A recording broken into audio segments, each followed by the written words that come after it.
गीता में अर्जुन को स्वयं भगवान कह रहे हैं कि उस परमेश्वर की शरण में जा, उसके लिए उन संतों के पास जा जो तत्वदर्शी हो। इसी प्रकार हजरत मोहम्मद को उनका अल्लाह कह रहा है कि कोई और पूर्ण परमात्मा है, उसको पाने के लिए उन तत्वदर्शी संत की तलाश कर। वो प्रभु कौन है, ये जानने के लिए कृपया अवश्य सुनिए जगत गुरु तत्वदर्शी संत रामपाल जी महाराज के अमृत वचन। परमात्मा ने पूछा, दोनों बिजली खां पठान और वीर देव सिंह बघेल सामने खड़े आपस में गुरु जी के पास में। परमात्मा ने उनकी तरफ नजर करके कहा कि भाई ये सेना किस लिए लाए हो तुम दोनों? दोनों शर्मा के नीचे को गर्दन कर ली, बोले नहीं। तो दूसरे लोग होते हैं हिंदू मुसलमान, तो मुसलमान कहने लगे जी आपकी मृत्यु के उपरांत हम आपके शव का अंतिम संस्कार मुसलमान रीति से करेंगे, अगर ये हिंदू नहीं मानेंगे तो हम इनके साथ युद्ध करेंगे। हिंदू कहने लगे हम इनको मुसलमान रीति से ये अंतिम संस्कार आपका नहीं करने देंगे, और ये नहीं मानेंगे तो सेना इसीलिए ला रखी है कि हम युद्ध करके जबरदस्ती ले जाएंगे। पुणात्माओं, उस समय भविष्य वक्ताओं ने ये भविष्यवाणी कर रखी थी कि इस वर्ष में एक भयंकर ग्रह युद्ध छिड़ेगा और बहुत जनहानि होगी। अब परमात्मा ने वो कहर टालना था। यदि मालिक समर्थ ना होते तो लड़का मर जाते, हिंदू और मुसलमान कत्लेआम हो जाता। परमात्मा ने कहा कि खबरदार, जब तुमने जरा सा भी झगड़ा किया, जब तुमने झगड़ा किया, दोनों को 3 तलाक, हिंदू और मुसलमानों को 3 तलाक मेरा। फिर भी सुन लो, मेरे शरीर को चाहे 2 भागों में बांट लेना बेटा, तुम लड़ियो ना, मेरा काला मुंह हो जाएगा। अब वो ऊपर से तो सब हाँ भर रहे थे, अब ठीक है जी, लेकिन अंदर से ये था कि एक बार शरीर छोड़ दें गुरुजी, फिर हम आप देख लेंगे। अब वो तो अंतर्यामी थे, सारे जाने थे इनमें केक को बद भरी पड़ी है। एक चद्दर नीचे बिछी थी, लेट गिरे, एक ऊपर ओढ़ ली। कुछ देर के, कुछ ही सेकंड के बाद परमात्मा ने ऊपर आकाश में जा रहे थे, शरीर जा रहे थे, वहां से आकाशवाणी की कि भाई उठा लो चद्दर, हटा दो पर्दा, इसमें नहीं है मुर्दा। इतनी जोर की आवाज आई, गुरुजी की आवाज। ऊपर देखा सबने कि वहां परमात्मा तो वो जा रहे हैं, वो जा रहे हैं, कितना तेज शरीर है उनका। और चद्दर उठा के देखा, जितना शरीर था उतने सुगंधित फूल बन गए उस मालिक के पूरी। वो तो मालिक लीला थी, सह शरीर चले गए।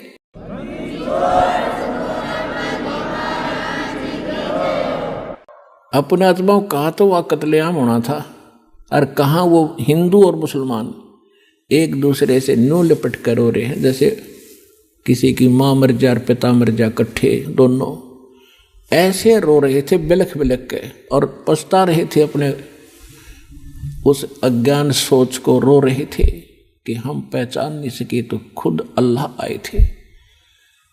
रो रहे थे बुरी तरह कि हमने बहुत बुरा किया, हमने कभी सुख, अंतिम समय में भी सुख ना दिया अपने मालिक को, अंत में भी उनको इतना तंग कर दिया। तो उन्होंने, बिजली खां पठान ने कहा कि भाई एक चद्दर आप ले लो, एक हम ले लेते, आधे फूल आप ले लो, आधे हम ले लेते हैं। बड़ी दया करी दाता ने, क्योंकि हम तो समझ के कुछ ही नादान मुसलमान और हिंदू हैं, ये बकवाद कर सकते। तो आधे आधे बांट के, वहीं पर 100 फुट का फैसला है। इधर हिंदुओं ने बना रखी है अपनी यादगार भगवान की, इधर मुसलमानों ने, वो आज भी विद्यमान है, और हम उसका चित्र भी लाए हैं, आपको दिखाते हैं। ये तो है मुसलमानों वाली यादगार। इसमें थोड़ा सा क्षेत्रमंद इसके अंदर भी जाकर आए थे, और इधर ये गेट है मुसलमानों का, और इसकी आड़ में, इस साइड में एक और गेट है, वो हिंदुओं के लिए है। और ये जो यादगार है ये हिंदुओं ने बना रखी है, और इनके बीच में ये गेट है सामूहिक आने जाने का आपस में, ये वाला। वहाँ कोई भेदभाव नहीं है, हिंदू और मुसलमानों का आपस में आज तक वहाँ का कभी कोई झगड़ा नहीं हुआ। ये यादगार आज भी विद्यमान है उस परम पिता के सशरीर जाने की ये यादगार है, प्रत्यक्ष प्रमाण है। अपनात्मा बिजली खां पठान ने 500 बीघा जमीन हिंदुओं की यादगार के नाम दे दी वहीं पर, और 500 बीघा दे दी मुसलमानों को। जहाँ पर कबीर पंथ का एक वहाँ आचार्य महंत रहता है, दास वहाँ देख कर आया है, और काशी चौरा के अंतर्गत उसका प्रबंधन है। गरीबदास जी महाराज ने परमात्मा की महिमा को कलम तोड़ बता लिखा है। अपने आत्माओं, जैसे यहाँ काल ने कितना भयंकर जाल बना रखा है। आप जब यहाँ से चलते हो उसके बाद काल के एक जबरदस्त जाल ऊपर है।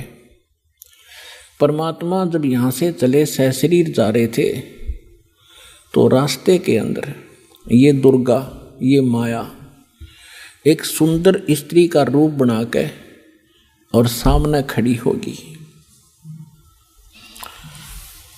और परमात्मा से कहने लगी कि आप बहुत सुंदर हैं, आप बहुत अच्छे हैं, आप बड़े अच्छे देव हैं, और मेरा यहाँ बहुत अच्छा सुंदर महल है, मेरा बहुत अच्छा मकान है, और देख मैं कितनी सुंदर हूँ, और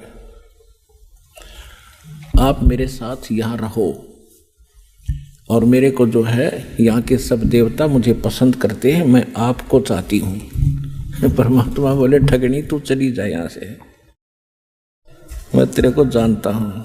अब जब वहाँ से परमात्मा काशी से चले मगहर के लिए, उस समय की वाणी है,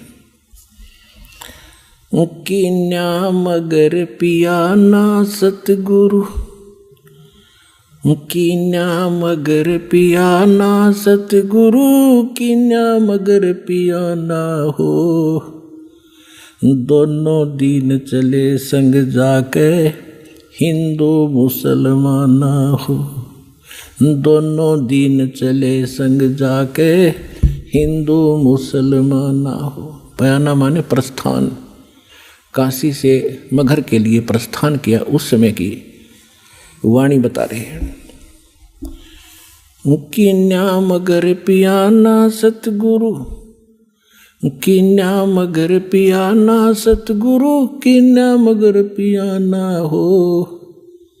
दोनों दीन, दोनों धर्म हिंदू और मुसलमान, दोनों दीन चले संग जाके हिंदू मुसलमान ना हो। भाई मुक्ति खेत को छोड़ चले हैं। मुक्ति अक्षेत्र, जैसे काशी के ब्राह्मण कहा करते कि इस अक्षेत्र में जो मरेगा मुक्त होगा। परमात्मा कहते थे मैं तुम्हारे इस मुक्ति क्षेत्र ने छोड़ कर वहाँ मरूंगा जहाँ तुम कहते हो गधा बनेगा, और तुम हिसाब ला लियो मैं कहाँ जाऊँगा, देख लेना, क्यों मूर्ख बना रहे हो जनता को। भाई मुक्ति खेत को छोड़ चले हैं, वो तज काशी अस्थाना हो। मुक्ति खेत को छोड़ चले हैं, तज काशी अस्थाना हो। शाह सिकंदर कदम लेत है, शाह सिकंदर कदम लेत है, बादशाही सुल्ताना हो। दोनों दीन चले संग जाके हिंदू मुसलमाना हो, दोनों दीन चले संग जाके हिंदू मुसलमाना हो। भाई 4 वेद के वक्ता संघ है, वो ब्राह्मण है, चारों वेदों के वक्ता।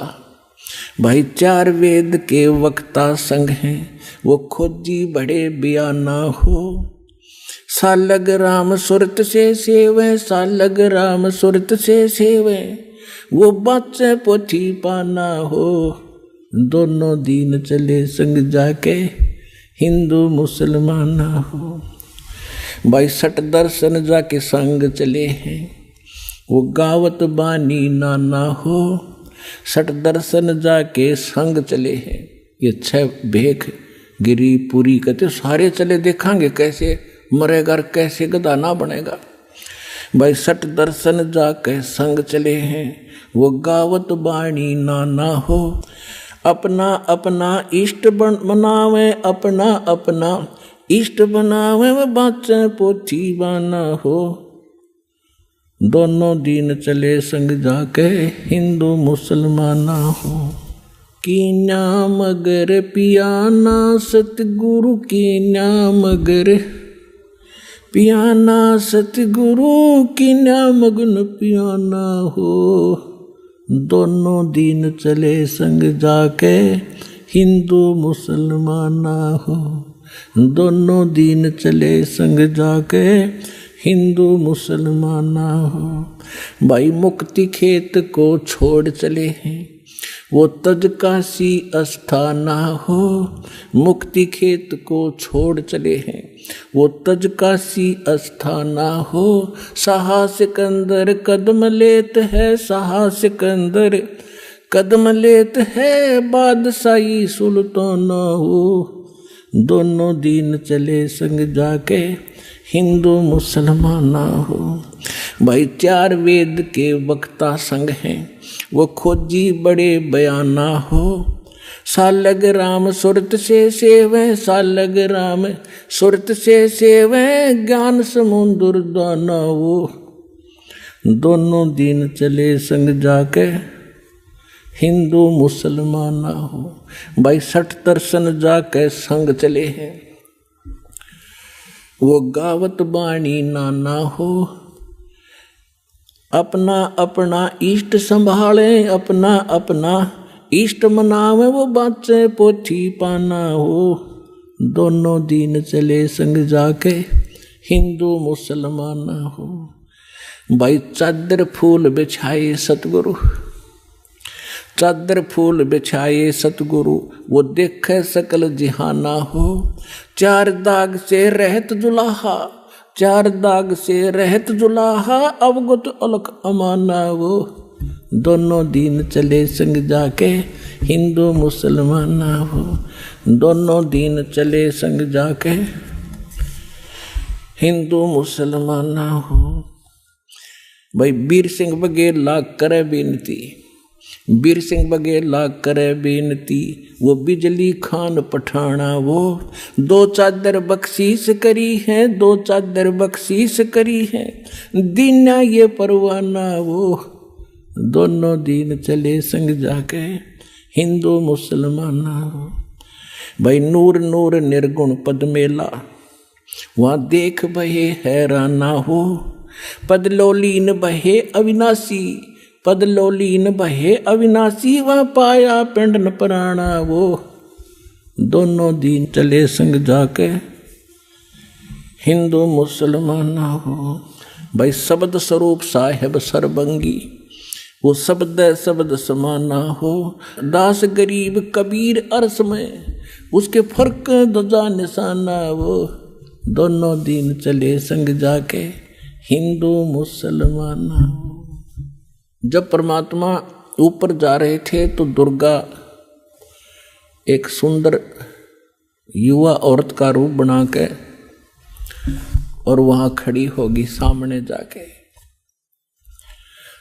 देखा मगर जहूरा सतगुरु देखा मगर जहूरा हो। भाई काशी में कीर्ति कर चाले वो झलमल देही नूरा हो। काशी में कीर्ति कर चाले झलमल देही नूरा हो। माया आद अर्श से उतरी अर्श माने आसमान से आदि माया ये दुर्गा माया आद अर्श से उतरी वो बनी अप्सरा हूरा हो। हम तो बरे कबीर पुरुष को हम तो बरे कबीर पुरुष को तू है दुल्ला पूरा हो। काशी में कीर्ति कर चाले वो झलमल देही नूरा हो। माया कहे कबीर पुरुष से मेरा देखो बदन जहूरा हो। अर्श विमान स्वर्ग में मंदिर मंदिर माने महल अर्श विमान स्वर्ग में मंदिर ये भोगे हमको सूरा हो। काशी में कीर्ति कर चाले वो झिलमिल देही नूरा हो। कहे कबीर सुनोरी माया कहे कबीर सुनोरी माया, तुम कुटिल नजर क्यों घूरा हो। जिन भोगी सोए कल रोगी, जिन भोगी सोए कल रोगी, वो होगे धूरम धूरा हो। काशी में कीर्ति कर चाले, वो झलमल देही नूरा हो। माया कहे कबीर पुरुष से, माया कहे कबीर पुरुष से, मैं हूँ जग से दूरा हो। कि मैं ऐसे स्थान पर रहती हूँ, मुझे कोई नहीं देख सकता वहाँ पर।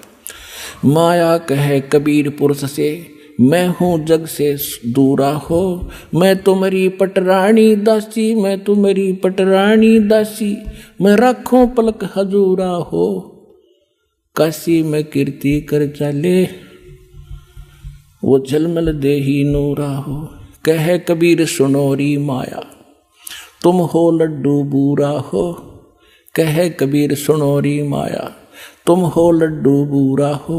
जो तुझे खावे वो मर जावे, जो तुझे खावे वो बह जावे, तास अकल के कूरा वो। काशी में कीर्ति कर चाले, वो झलमल देही नूरा हो। श्वेत मुकुट जहाँ सफेद छत्र है, परमात्मा कहते हैं कि माया तो बूर का लड्डू है, बूर का, लकड़ी के बूर से बनाया हुआ लड्डू शीशे के बर्तन में रख दे, इतना बढ़िया दिखर खावा जो पता चल है वो कितना का आनंद था। कहते तो उस बूर का लड्डू है, और मूर्ख खावत ने तेरे को मूर्ख टच करेगा। कहे कबीर सुनोरी माया, तुम हो लड्डू बूरा हो। जो तुझे खावे सो बह जावे, तास अकल के कूरा वो। काशी में कीर्ति कर चाले, वो झलमल देही नूरा हो। परमात्मा क्या बताते हैं, मेरा श्वेत मुकुट और श्वेत छत्र है, जहाँ बाजे अनहद तूरा हो। दास गरीब कहे सुन माया, हमसे रहिए दूरा वो। काशी में कीर्ति कर चाले, वो झलमल देही नूरा हो। अब परमात्मा उसके विषय में क्या बता रहे हैं कि तू कितनी नालायक है। अब यहाँ हर पहलू पर ज्ञान दिया गया है। यहाँ पर कबीर साहब क्या बताते हैं, गरीबदास जी ने अपनी वाणी में बताया है कि बदनारी लंगर कामनी, ये बोले मधुरे हेत, फेंट पड़े छोड़े नहीं क्या मगहर कुरुक्षेत। बदनारी लंगर कामनी, या बोले मुद्रे बोले, फेंट पड़े छोड़े नहीं या काढ़े घूंघट झोले। बदनारी लंगर कामनी, या बोले मुद्रे बोले, कोई साधु उबरे ये मुनिजन पिए गोले। बदनारी लंगर कामनी, जामे अनगण खोटे, फांसी डारे बाहा कर ये करे लाख में चोटे। बदनारी लंगर कामनी, या बोले मुद्रे बहने, जाको नहीं पति जी ये घूंघट घट में सेने। बदनारी लंगर कामनी, या बोले मुद्रे बहने, जाके पास न बैठियो जाका कैसा देने।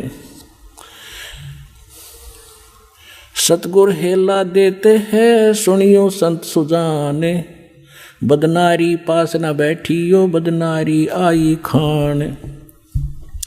नैनो का जरबाहा करिए खाए लिए हंस, हाथों में दिला के ये डोब दिए कुलबंस। उल्टी मांग भराए करिए मंजन करहे गाते, मिठी बोले मगन होए ये लावे बहुविध गाते। माया काली नागनी ये अपने जाए खाते, कुंडली में छोड़े नहीं सो बाता की बात। अब बदनारी काली नागनी ये देखत ही डस खाए, बोले से तब खंड हुए पर से सर्वस जाए। अपना आत्माओं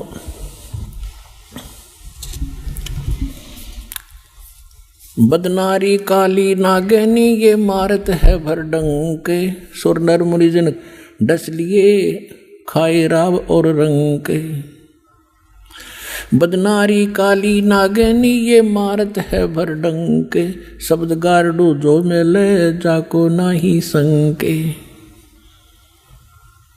अब क्या बताया है कि निकम्मी औरतों को परमात्मा ने कैसे बिसराया है, उसके दोष बताए हैं। इसके साथ साथ अच्छी बहन बेटियां हैं, उनकी कितनी कलम तोड़ महिमा गाई है। कहते नारी नारी क्या करे है, एक मैली एक पाख। पाख माने पवित्र, एक मैली, मैली जो कैरेक्टरलेस, और पाख जो है अपनी नेक नीति से चलने वाली। नारी नारी भेद है, एक मैली एक पाख। जा उदर दुर उपजे जाकी भरिए साखे। कि वह भी माँ थी, वो भी नारी थी, जिसके पेट से धरु जैसे महापुरुष का जन्म हुआ। तो ऐसी माई को कहते हैं उसकी साख भरिए कि ऐसी माँ होनी चाहिए, ऐसी नारी होनी चाहिए। कामनी कामनी भेद है, एक मैली एक पाख। जा उदर प्रहलाद थे, जाको जोड़ू हाथ। कि वह भी नारी थी जिसके उदर से प्रहलाद जैसे भक्त हुए। कामनी कामनी भेद है, एक उज्जवल एक गंध। जा माता प्रणाम है, जा उपजे भरतरी गोपी चंद।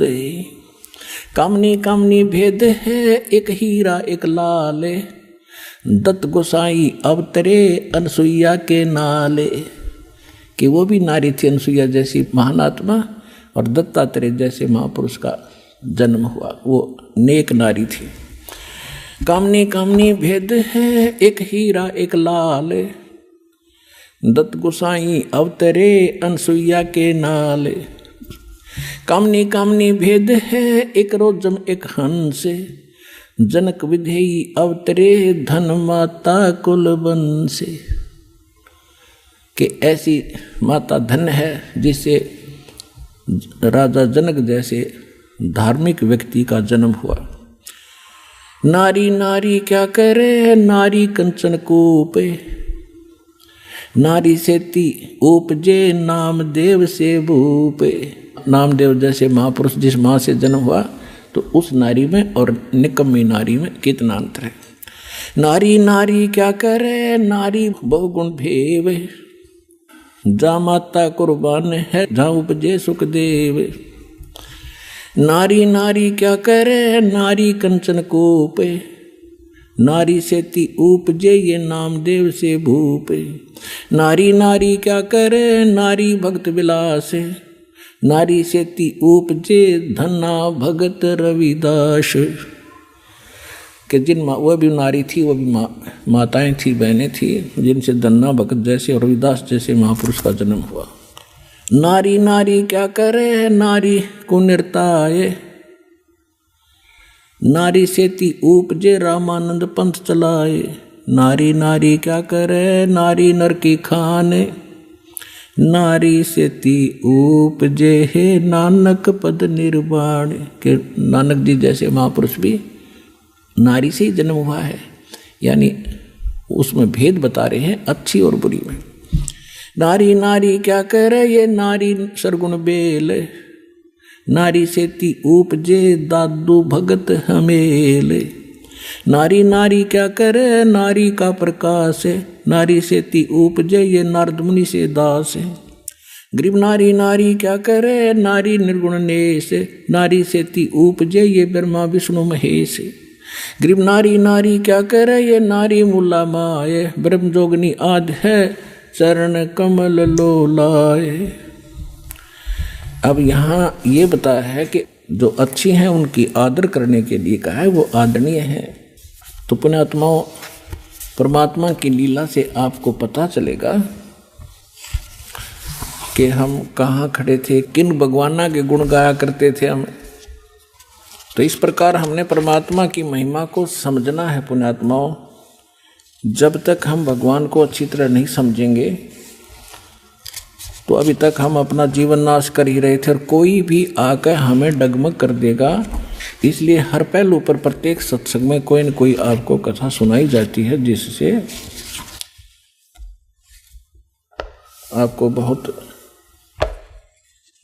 लाभ होगा।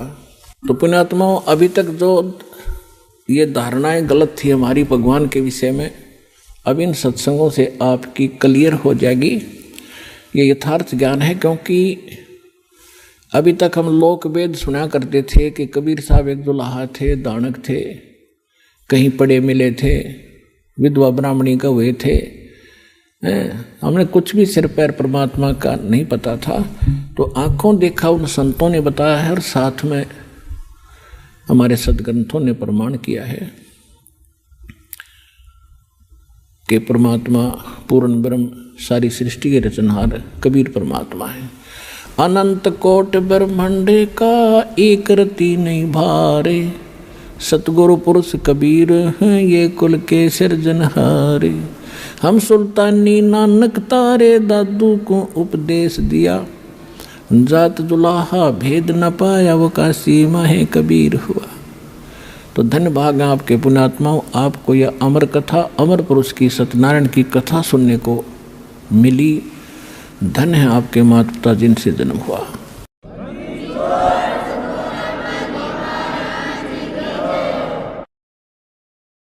परम पिता परमात्मा पूर्ण ब्रह्म सर्व सृष्टि रचनहार कबीर परमेश्वर जी की असीम रजा से आप सभी पुण्यात्माएं सत्संग सुनने के लिए उपस्थित हुए। सत्संग में आने से प्राणी को अपने मूल कार्य की जानकारी होती है। मानव शरीर किस लिए प्राप्त हुआ था, इसका मूल उद्देश्य क्या है, हम कर क्या रहे हैं। जब तक प्राणी को सत्संग नहीं मिलता, ये कोई भी कार्य कर रहा है उसी को उत्तम मानता है। कोई कसाई का काम करता है उसको भी श्रेष्ठ मान रहा है, क्योंकि उसने दादा परदादा यही काम करते देखे, तो उसको कोई ऑब्जेक्शन नहीं। इसी प्रकार कोई शराब पीता है तो शराब पीने वाले को भी बुरा नहीं लगता, क्योंकि उसके साथी सभी उसी कार्य को सहर्ष कर रहे होते हैं। इसी प्रकार कोई चोरी करता है तो चोरों का ग्रुप भी भिन्न ही होता है, तो उनके सब के विचार एक जैसे ही होते हैं, इसलिए उनको वो काम बुरा नहीं लगता। सत्संग में आने से परमात्मा का विधान ज्ञान होता है, परमात्मा के नियमों की जानकारी होती है, और फिर इसको पता चलता है कि जो कार्य मैं कर रहा था वो कहाँ तक उचित थे। फिर वो त्यागने की चेष्टा करता है और एक दिन उनसे विमुक्त हो जाता है। ठीक इसी प्रकार सत्संग में आने से हमें एक और ज्ञान होता है। हम कौन हैं, कहाँ से आए हैं, हमारा उद्देश्य क्या है यहाँ रहने का। ये जीने मरने वाला जो सिस्टम है, सिलसिला है, ये है क्या। आज हम कितना अच्छी तरह अपने बच्चों में, अपने रिश्तेदारों में, भाई बहनों के साथ प्यार से रह रहे हैं। इनमें कितना मोह है, इन्हीं के लिए दिन रात हम प्रयत्न करते रहते हैं। सारा दिन कमाते हैं, रात को भी नहीं सो पाते हैं और टाइम भी करते हैं, और फिर पता नहीं हम रहें या ना रहें, हमारे साथ जो बच्चे भाई बहन माता पिता हैं उनका कितने दिन का संयोग हमारे साथ है, वो कभी भी जा सकते हैं। फिर हम क्या करते हैं, रोते हैं, बिलखते हैं, उनको याद करते हैं। तो ये बहुत बुरी बात है। हम कितना अच्छी तरह यहाँ रह रहे हैं, फिर मृत्यु होती है, कितना घिनौना कर्म है ये। और फिर भी हम इससे मुक्ति का प्रयत्न नहीं करते, तो हम पत्थर हैं, इंसान नहीं है। अभी तक तो हमें पता ही नहीं चला था कि इसका कोई विकल्प है, इसका एंड भी है।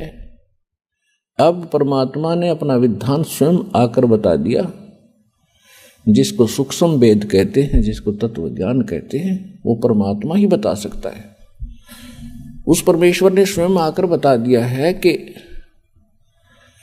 ये लोक ठीक नहीं है, यहाँ का भगवान ये परमात्मा नहीं है। परमात्मा का अर्थ होता है श्रेष्ठ आत्मा।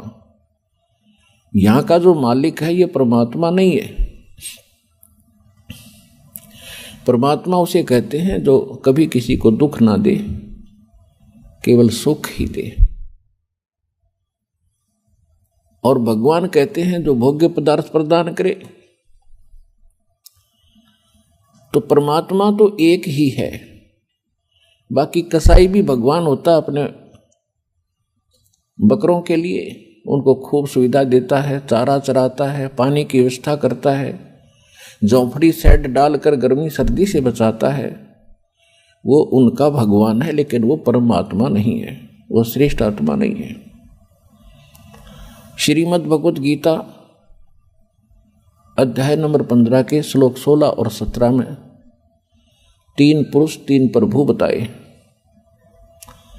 एक सरपुरुष ये स्वयं है, यहाँ का जो मालिक है ब्रह्म है, जिसको काल भी कहते हैं, जिसे ज्योत स्वरूपी निरंजन भी कहते हैं, जो 21 ब्रह्मांड का स्वामी है, प्रभु है, मालिक है। और अक्षर पुरुष है, वो 7 शंख ब्रह्मांड का स्वामी है। और ये दोनों नासवान हैं, इनके अंतर्गत जितने प्राणी हैं उनकी जन्म और मृत्यु सदा बनी रहेगी। गीता अध्याय नंबर 15 के श्लोक 17 में स्पष्ट किया है कि उत्तम पुरुष है तो अन्य परमात्मा इति उदाहरते हैं, ये लोकत्रयम् आविश्य विवर्ती अवैश्वर है। इसमें यह स्पष्ट किया है कि उत्तम पुरुष, श्रेष्ठ परमात्मा, श्रेष्ठ प्रभु, वो तो कोई इन दोनों से अन्य है। और परमात्मा इति उदाहरते हैं, जिसको परमात्मा कहते हैं, वो परमात्मा है।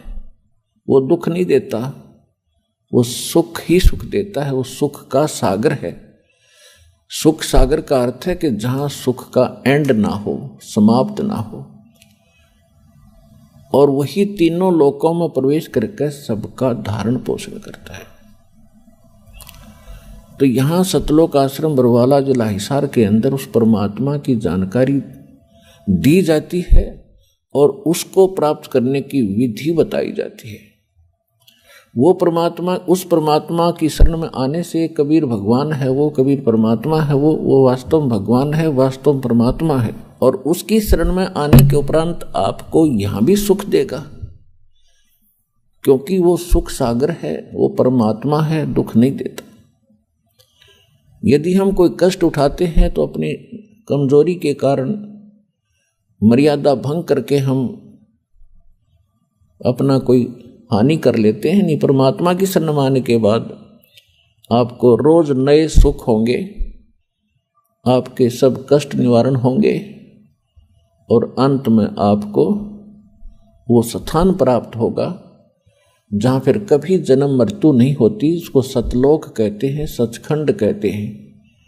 वहाँ आपकी ऐसे ही परिवार होगा, फिर वो कभी मृत्यु में नहीं आएंगे। वहाँ विकार नहीं है, राग द्वेष नहीं है, वहाँ केवल सुख ही सुख है। वहाँ आप पहले रहते थे, वहाँ आपको बहुत सुख था, उस सुख को छोड़कर आप गफलत करके यहाँ आ गए इस गंदे लोक में। अब आपको वो सुख याद आते हैं कि काम ना करूं और सारी वस्तु मिल जाए। सबकी नीत ये है कि काम करना ना पड़े, सारी सुविधाएं उपलब्ध हों, बड़ी कोठी हो, कार हो, घूमन फिरने खूब बाग बगीचे हों, फव्वारे लगे हों। तो यहाँ तो वो हो ही नहीं सकता। यहाँ चाहे पूरी पृथ्वी का राजा बन जा, उसने भी काम करना पड़ेगा। तो ये कहाँ था? सतलोक के अंदर है। वहाँ खूब सुविधाएं हैं, कुछ काम नहीं, बड़े भंडारे भगवान के। अब जैसे आप यहाँ आते हो सतलोक आश्रम बरवाला के अंदर, यहाँ आपको बना बनाया भोजन मिलता है, बिछे बिछाए मैट मिलते हैं, सारी सुविधाएं हैं। आपको काम क्या है? खाओ पियो, अपना भक्ति करो, चर्चा करो परमात्मा की। कितना आनंद से दिन व्यतीत हो जाते हैं। तो इसी प्रकार ये एक रिहर्सल है उस सतलोक की।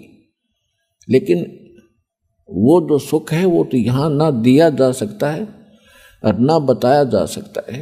वो तो वहाँ जाने से ही आपको पता चलेगा। ये एक केवल उसकी थोड़ी सी नकल है। तो वहाँ जाने के बाद आपकी ना कभी मृत्यु होगी, ना कोई काया कष्ट होगा। इसलिए परमात्मा के चरणों में आकर के आपको एक विशेष ज्ञान होगा कि हम जो काम कर रहे हैं, जो संपत्ति जोड़ने की हम चेष्टा कर रहे हैं, इसमें हम रहेंगे कितने दिन। तो उसके लिए विकल्प है कि परमात्मा के चरणों में लगो, भक्ति करो। बुराइयों से दूर होना पड़ेगा आपको। तम्बाकू, कोई भी नशीली वस्तु है, सब त्यागनी पड़ेंगी। और चोरी जारी, ठगी, रिश्वतखोरी ये भूल कर भी नहीं करना, क्योंकि इसका अकाउंट परमात्मा के दरबार में अलग से रहता है। सत्संग में बताया जाता है, मानुष जन्म पाय कर जो नहीं रटे हरि नाम, जैसे कुआं जल बिना बनवाया क्या काम। मानुष जन्म दुर्लभ है, ये मिले न बारंबार। तरवर से पत्ता टूट गिरे वो बोर न लगता डर। साथी हमारे चले गए, हम भी चालन हार। कोई कागज में बाकी रह रही, तात लगी है वार। पृथ्वीपति चकवे गए, जिनके चक्र चलंत। रावण सरीखे कौन गिने, ऐसे गए अनंत। सर्व सोने की लंका थी वो रावण से रणधीरम। एक पलक में राज बिराजी, जम के पड़े जंजीरम। मन तो सुख के सागर बसरे, भाई और न ऐसा यसरे।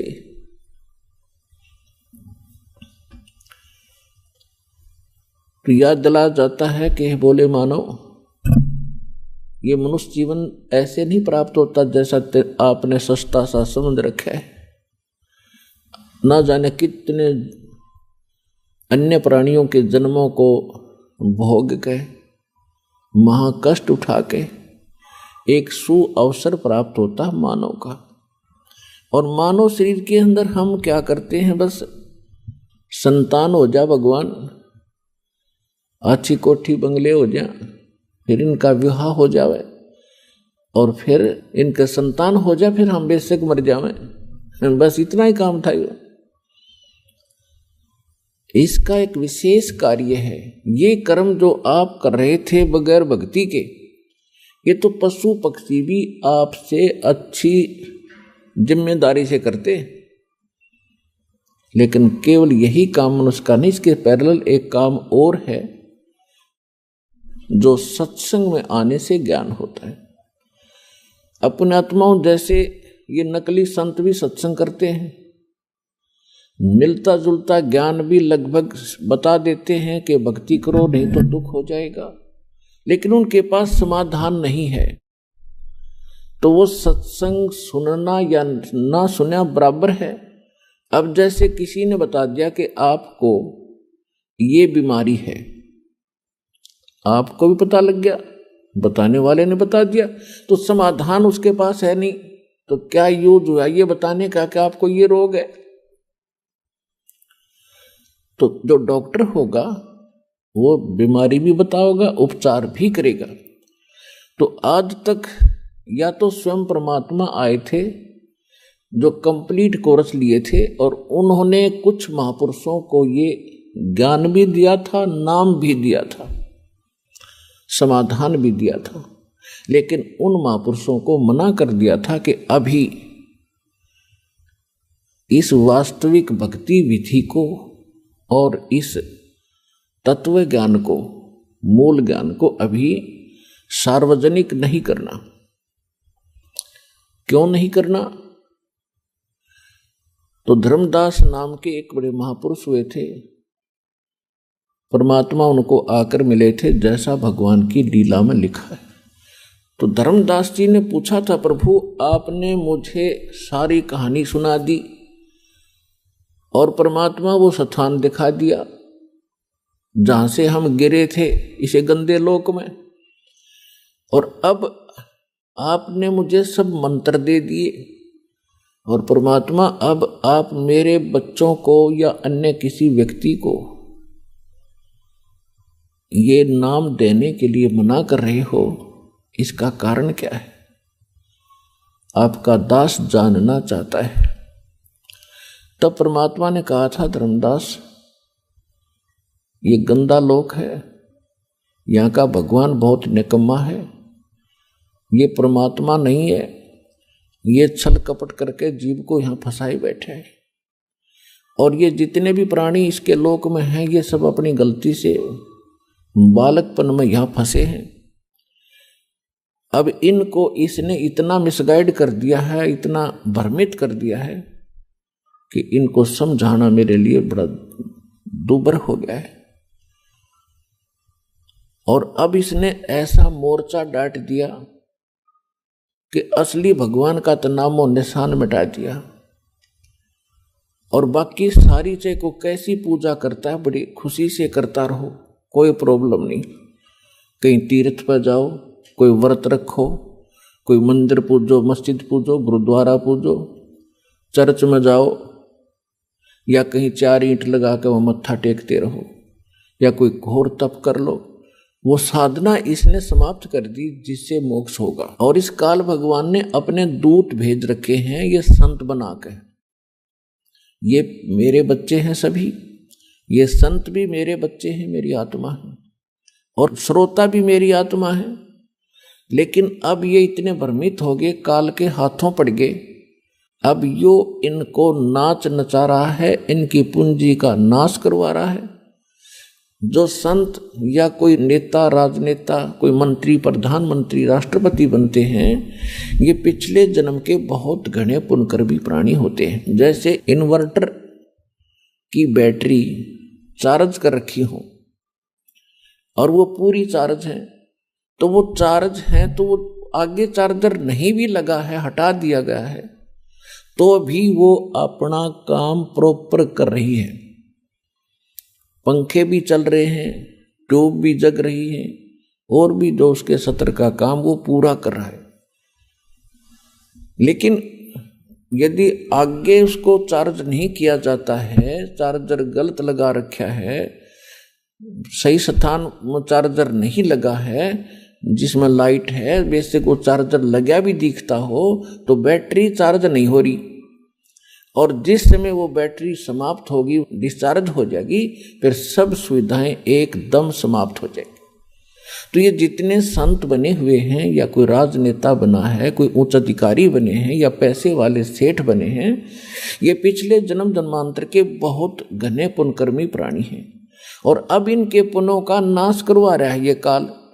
इनकी महिमा बना दी, लोग सलूट मारे हैं, गुरु जी बन गए, क्योंकि श्रद्धालु तो उसको गुरु मान बैठा है, और गुरु के प्रति जो आस्था है वो तो एक विशेष होया करती है। लेकिन एक यदि कोई व्यक्ति गधे के ऊपर आस्था लगा ले कि या गाय हर बाल्टी भरेगी दूध की, वो तो मूत की तो भर सके है, दूध की नहीं उसके पास। तो जितने भी ये नकली संत इस तत्व ज्ञान से परिचित नहीं हैं, इनको सभी संत मान करके इस आशा में बैठे हैं ये पार करेंगे। ये आप तो हो जाइए पार, थारी तो बात बहुत दूर की है। पार होंगे मूल मंत्र से, मूल मंत्र से पार होंगे और देने वाला मूल मंत्रों का अधिकारी हो तब पार होंगे। तो इस प्रकार परमात्मा बता रहे हैं धर्मदास जी को कि जिस समय ये भोली आत्मा यहां फंस गई इस काल के जाल में, आगे इसके साथ में, क्योंकि जब ये यहां आए तुम सभी भक्ति युक्त थे, तुम्हारे पास घना धन था भक्ति का, और आप उस भक्ति धन को लेकर इस ठग के साथ आगे, इस ब्रह्म के साथ, सरपुरुष के साथ, इस पर तुम आसक्त हो गए। ये सृष्टि रचना में आपको बहुत बार सुनाया है। अपने पिता से तुम विमुख हुए, भगवान के हृदय से उतर गए, और जिस कारण से आप यहां आ गए। इसने क्या छल किया आपके साथ? पहले आपको रखा ऊपर स्वर्ग में, पहले ब्रह्मलोक में रखा। ये ब्रह्मलोक क्या है? एक रेस्टोरेंट है, एक ये होटल है, और ये उसका मालिक है। इसने वहां अपने एजेंट छोड़ रखे हैं और उसका कमीशन रखा हुआ है, और जितने पुण्य हैं वो सब सुविधा ये देता है, लेकिन उसके व्यक्ति विशेष के, उस आत्मा के पुण्यों से ही वो सब कुछ वहां खाता है, भक्ति धन से। और जब भक्ति धन इसका समाप्त हो जाता है तो उसको पृथ्वी पर पटक देता है यहाँ। और फिर इसने परमात्मा का दिया हुआ ज्ञान वेद इनकम्प्लीट दे दिया। परमेश्वर ने इस ब्रह्म को कंप्लीट स्पिरिचुअल नॉलेज दिया था ताकि मेरे बच्चों को ये सारा ज्ञान बता दे, ये भक्ति करके फिर आ जाऊं वापस। इसने जब ये परमात्मा का ज्ञान प्राप्त हुआ, इसको परमात्मा ने, कबीर परमेश्वर जी ने इस काल भगवान के अंतःकरण में, इसकी आत्मा में ये कंप्लीट स्पिरिचुअल नॉलेज डाल दिया था, जिसको तत्व ज्ञान कहते हैं। और समय आने पर ये जब बाहर आया, वो स्पिरिचुअल नॉलेज यानी वेद, कंप्लीट वेद, पूर्ण वेद, ये एक ही ज्ञान था। फिर इसने क्या किया कि उसमें से वो पोर्शन निकाल दिया जो परमात्मा की सीधी जानकारी थी, और वो मंत्र इसने नष्ट कर दिए। इसने केवल ये 4 वेद रख लिए, जिसमें महिमा तो परमात्मा की कंप्लीट है, लेकिन वे ऑफ वर्शिप, परमात्मा की पूजा का जो मार्ग है वो केवल ब्रह्म तक का है। ओम नाम का जाप लिखा है यजुर्वेद अध्याय नंबर 40 के मंत्र 15 में। वायु अनिलम अमृतम भस्मांतम शरीरम अथितम भस्मांतम शरीरम ओम कर्तु समर किलबे समर और कर्तुम समर। ओम नाम का जाप काम करते करते सेवन करो, विशेष श्रद्धा के साथ सेवन करो, मनुष्य जीवन का मूल कर्तव्य जानकर इस नाम का जाप करो। फिर 40वें अध्याय के 17वें श्लोक में बताया गया है कि वो परमात्मा, जो पूर्ण परमात्मा, वो तो गुप्त है, उसकी जानकारी ये नहीं रखता, क्योंकि ये बताना नहीं चाहता। और ये वेद ज्ञान फिर ये बता रहा है कि मेरा ओम नाम है और इसकी भक्ति करो। यही ज्ञान चारों वेदों वाला निष्कर्ष श्रीमद् भगवत गीता के अंदर ज्ञान है।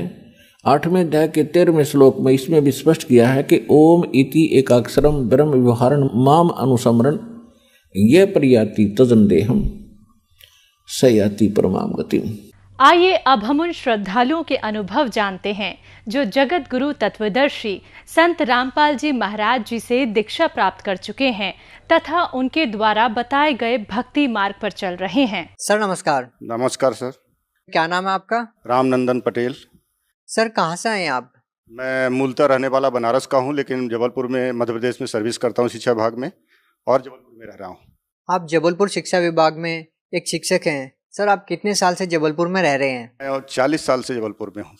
सर संत रामपाल जी महाराज से कब जुड़े आप? मैं संत रामपाल जी महाराज से 2013 अप्रैल में जुड़ा। सर हम आपसे एक बात पूछना चाहेंगे कि संत रामपाल जी महाराज से नाम दीक्षा लेने से पहले आप क्या साधनाएं करते थे? संत रामपाल जी महाराज से नाम उद्देश्य लेने के पहले मैं जो समाज में हमारे देवी देवताओं की जो कुल पूजा होती थी, उन्हीं पूजाओं को मैं बराबर बरकरार रखा था। हमारे घर में जो है एक हनुमान जी की मूर्ति की स्थापना मेरे हाथों से कराई गई, दुर्गा जी की मूर्ति की स्थापना हमारे पुरोहितों ने मेरे हाथ से कराई। मैं उसी का पूजा करता रहा। फिर भी पूजा करते करते जो है मैं इन असाध बीमारियों से भी ग्रसित हो गया, और वो असाध बीमारियां मुझे आज तक पछाड़ती रहीं जब तक मैं जो है संत रामपाल जी महाराज के शरण में नहीं आया। सर, संत रामपाल जी महाराज के बारे में आपको कैसे पता चला? क्योंकि आप जबलपुर में रहते हैं, यहाँ से हरियाणा काफी दूर है। कैसे आप संत रामपाल जी महाराज से जुड़े?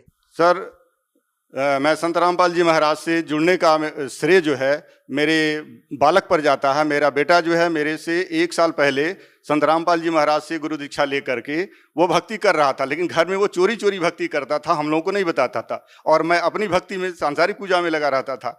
तो जब मेरी तबीयत खराब होने लगी ज़्यादा, तो उसने कहा कि पापा ऐसा है कि देखिए संतरा जहाँ से मैं दीक्षा लिया हूँ, और ये लोग देखिए रामपाल जी महाराज के दीक्षा लेने के बाद उस साधना को करने के बाद लोग असाध बीमारियों से ठीक हो रहे हैं। आपको क्या प्रॉब्लम थी? हमको सर पहले तो हमारी पौष्टिक ग्रंथि बढ़ी हुई थी शरीर की, और उसमें से जो है हमें रात भर हमको बाथरूम जाना पड़ता था, नींद नहीं आती थी, जिसके कारण मुझे ब्लड प्रेशर की बीमारी हो गई। और ब्लड प्रेशर बीमारी होने के साथ साथ एक दिन ब्लड प्रेशर इतना हाई हुआ कि मुझे पैरालाइज की शिकायत हो गई, और ये मेरा लेफ्ट साइड जो था वो जो है बिल्कुल शून्य होने लगा। और तब मुझे पता चला कि मुझे कुछ हो रहा है, और मैं ये मेरी जो पैरालाइज की शिकायत हुई थी, अपौष्टिक ग्रंथि की जो शिकायत थी, ये दोनों रिपोर्ट मेरे साथ हैं। कितने डॉक्टरों की रिपोर्ट मेरे साथ में मैं लेके आया हूँ। कौन से हॉस्पिटल में आपने दिखाया था? जबलपुर का जो सबसे बढ़िया हॉस्पिटल जिसको माना जाता है, डॉक्टर अनुराग साहनी का। और सर, क्या कहा डॉक्टर ने? रिपोर्ट में क्या बताया? रिपोर्ट में ये कहा गया, मुझे तो नहीं बताया डॉक्टर ने, इन्होंने मुझे इतना बताया कि आपके ब्रेन में क्लॉटिंग है, और उस क्लॉटिंग की वजह से आपको पैरालाइज हुआ है। और इतना बता के उन्होंने कहा आपको भर्ती होना पड़ेगा। उन्होंने एडमिट कर लिया। मैं 1 महीने तक अस्पताल में एडमिट रहा, लेकिन मेरे बच्चे को बुला करके बाद में पूछा गया, उससे बताया गया कि ये इनको बचने की उम्मीद नहीं है, आप उम्मीद छोड़ दीजिए। और मेरे पास एक ही बालक है। सर, कौन सा डॉक्टर ने कहा कि आपकी बचने की उम्मीद नहीं है? वो डॉक्टर अनुपम साहनी। जबलपुर में है ये? जबलपुर में ये है, इनका अस्पताल जबलपुर में है, मध्य प्रदेश में। सर, फिर कैसे ठीक हुए? कैसे राहत मिली आपको? तो हमें जो है वो बालक ने हमें बीच में बताया था कि पापा जो है आप गुरु से चलिए, नाम दीक्षा ले लीजिए तो बीमारियां दूर हो जाएंगी। तो मैं बीच में गुरु से नाम दीक्षा तो लिया जा करके बरवाला, यहाँ जबलपुर से दिल्ली गया, दिल्ली से फिर बरवाला जाके नाम दीक्षा तो लिया, लेकिन मुझे पहले उतना विश्वास नहीं हो रहा था, और मैं भक्ति ठीक से नहीं कर रहा था, और मैं जगत में भी कुछ लगा रहता था। तो लेकिन जब मैंने दीक्षा तो ले लिया था, जब मुझे ये पैरालाइज का अटैक हुआ था, तो मुझे तुरंत अपने गुरु संत रामपाल जी महाराज का ध्यान आ गया कि उन्होंने मुझे मंत्र दिया था, और उसमें हमने सुना भी था इंटरव्यू में कि जो इस नाम का जाप करता है, गुरु जी के बताए के अनुसार इस नाम का जाप करता है तो तलवार से लगा हुआ जो घाव होता है वो सुई की नोक के बराबर दर्द में बदल जाता है। तो जब मुझे ये अटैक हुआ तो मैं उस मंत्र का मन ही मन जाप करने लगा।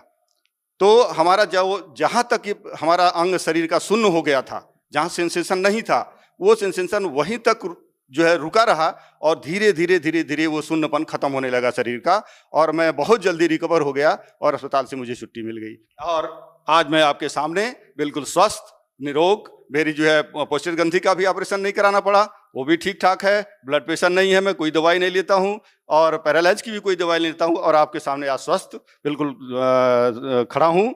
और साथ ही में अब मेरे परिवार में कोई भी व्यक्ति बचा नहीं है, सब संत रामपाल जी महाराज से दीक्षा लेकर अपनी अपनी भक्ति में लीन है, और हम लोग स्वस्थ और सुखी जीवन व्यतीत कर रहे हैं, आर्थिक लाभ है।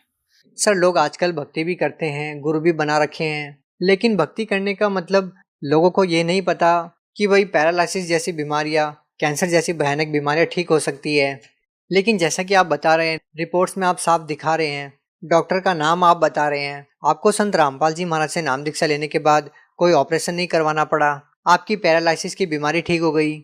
सर, लोगों को आप कैसे समझा पाएंगे? लोग कैसे विश्वास करें? आप रिपोर्ट्स दिखा रहे हैं। सर, विश्वास जब ही होगा सर, जब हम किसी चीज़ का उपभोग करेंगे, किसी चीज़ पे जो ज्ञान बताया जा रहा है उस ज्ञान को हम सुने, उसके अनुसार आचरण करें, तो उसका फल आपको मिलेगा। क्योंकि हमने उस आचरण अपने लाया उस चीज़ को, गुरु जी के मंत्र को, और हमें फ़ायदा हुआ, इसलिए मैं आपको रिपोर्ट सहित प्रमाण दे रहा हूँ कि मुझे फ़ायदा हुआ। अगर आप गुरु संत रामपाल जी महाराज से जुड़ते हैं, उनसे गुरु दीक्षा लेते हैं और उनके बताए हुए रास्ते पर चलते हैं तो आपको निश्चित है आपको फायदा मिलेगा। बिल्कुल लोगों को विश्वास हो सकता है, लेकिन एक हैरान करने वाली बात है। सर आप एक बात बताइए, आप एक शिक्षक हैं, आप बिल्कुल झूठ नहीं बोलेंगे। सर आप सच सच बताइए कि पहले क्या आप कोई नशा करते थे?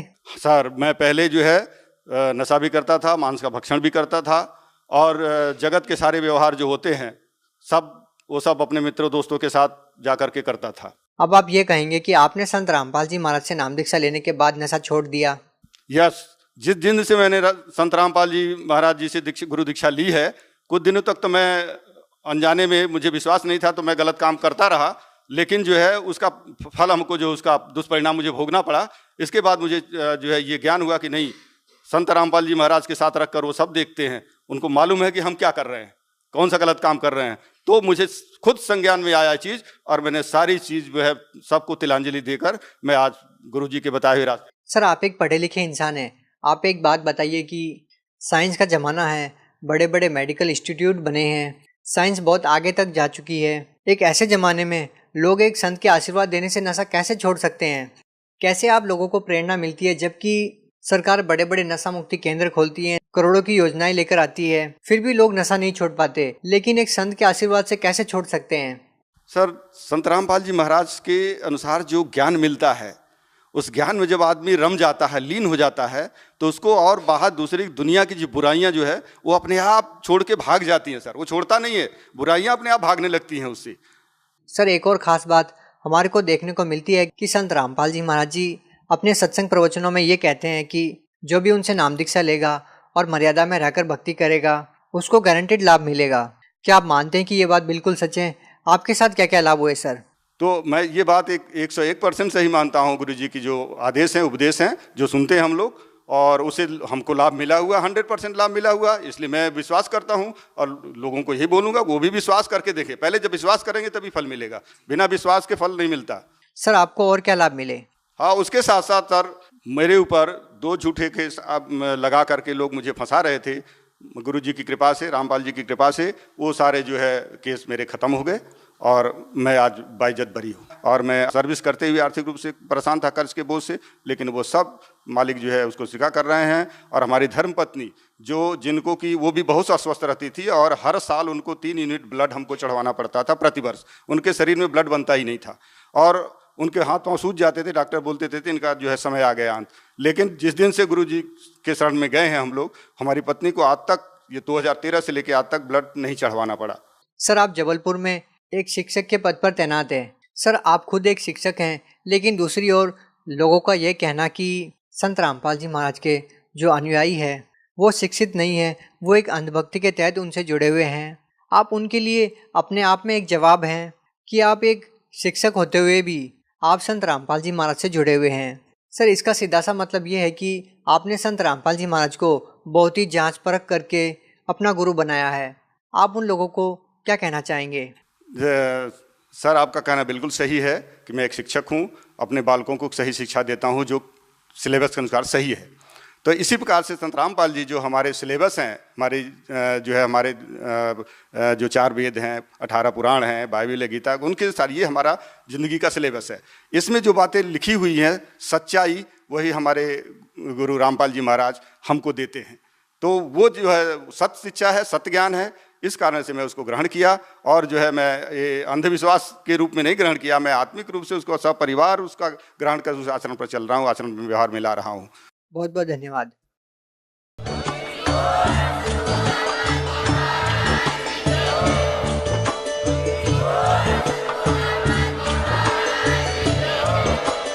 आप सुन रहे थे जगत गुरु तत्वदर्शी संत रामपाल जी महाराज जी के मंगल प्रवचन। अधिक जानकारी के लिए विजिट कीजिए हमारी वेबसाइट www.jagatgururampalji.org। संत रामपाल जी महाराज जी के शुभ आशीर्वाद से पूरे विश्व भर में 500 से भी ज्यादा नाम दीक्षा केंद्र हैं, जिन पर संत रामपाल जी महाराज जी द्वारा ऑनलाइन निशुल्क नाम दीक्षा दी जा रही है। अपने नजदीकी नाम दीक्षा केंद्र का पता